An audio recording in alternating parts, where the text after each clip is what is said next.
chronic guilt, where it scans for something that you could have done in the past, perhaps, or are thinking, and you feel guilty just for having the presence of those thoughts.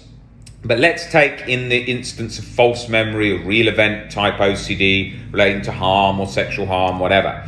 It locks on and it puts the guilt on, and then it's sort of like it proves you guilty till you prove otherwise.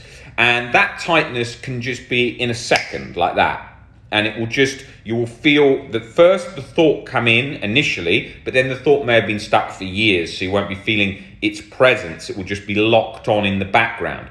And then the stomach and all the muscles attached all in with the nervous system holds on and grips tight. You'll feel your stomach tight like that with guilt and anxiety. I can't take that risk without knowing that. If I did that, that's too far. I can't accept that. Not in that instance, not with that one. I can't accept that.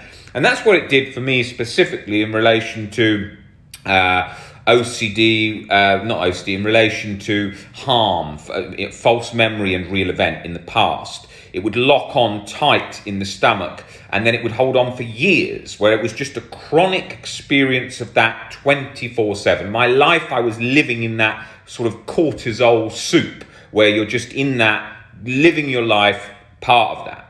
Now, what is misunderstood by the majority of people in relation to OCD is that when it comes to chronic guilt, it doesn't release just by leaving it there usually. In a lot of cases it does. Let's not get that wrong. In a lot of cases it does.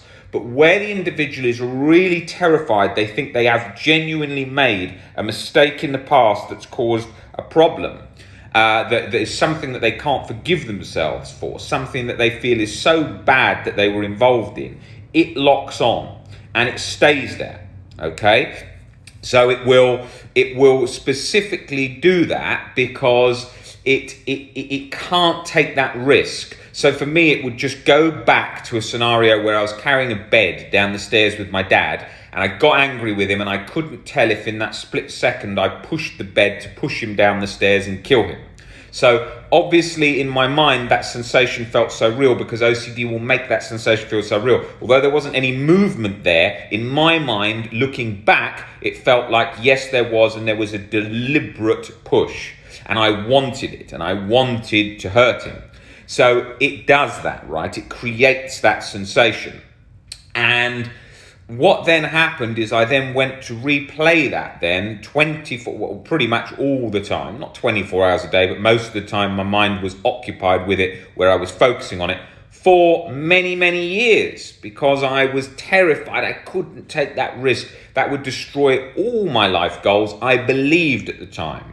I believed that at the time I owned a gym, and I was involved in health and fitness a lot, and I wanted to create a successful business. I wanted to make my family happy. I wanted to do all these kinds of things that were in relation to those specific goals.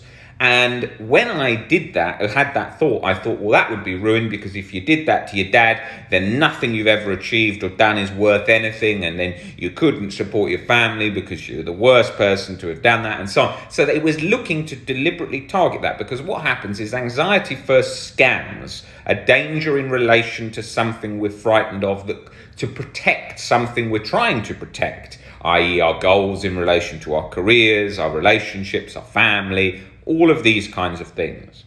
Now, it will look for deliberately the one thing you can't accept. So OCD sufferers often get frustrated. Oh my God, if it had picked anything else, that would be fine. But why did it have to pick that? It had to pick that because that's the thing that you've highlighted with like a red flag to a bull. Do not go near it. That's why it's gone for that. Okay? That is why it has gone for that. So you specifically need to work towards unconditional self-life and other acceptance. So there is nothing in front of it being waved like a flag.